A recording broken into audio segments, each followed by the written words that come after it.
दर्शन दीही सूरज गोसैया जो हाथा सब बार आइल बाटे बरती तिवैया छठ माई के घाट।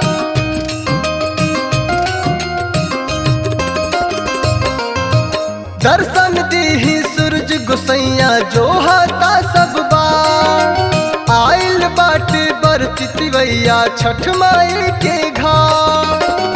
कहवा रुकल बा तोहर रथवा हो सब खाड़ बाटे जोड़ी दोनों हाथावा हो सब खाड़ बाटे जोड़ी दोनों हाथावा हो।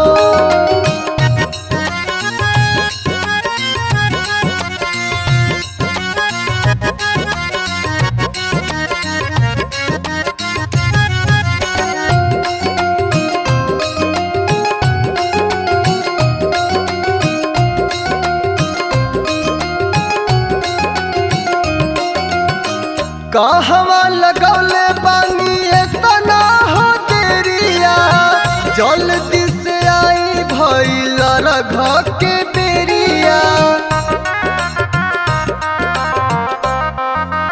हे मैया कहवा लगौले बानी एतना हो देरिया जल्दी से आई भइल रघ के बेरिया।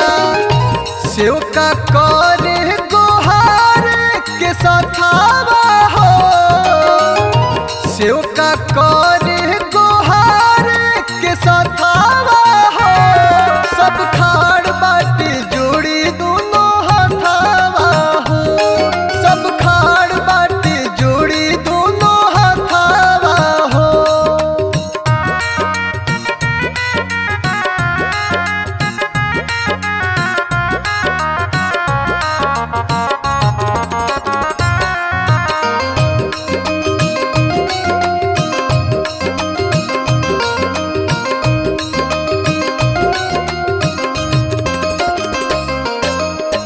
बहेला शीतल गंगा मैया के पनिया कापेला थर थर जड़ से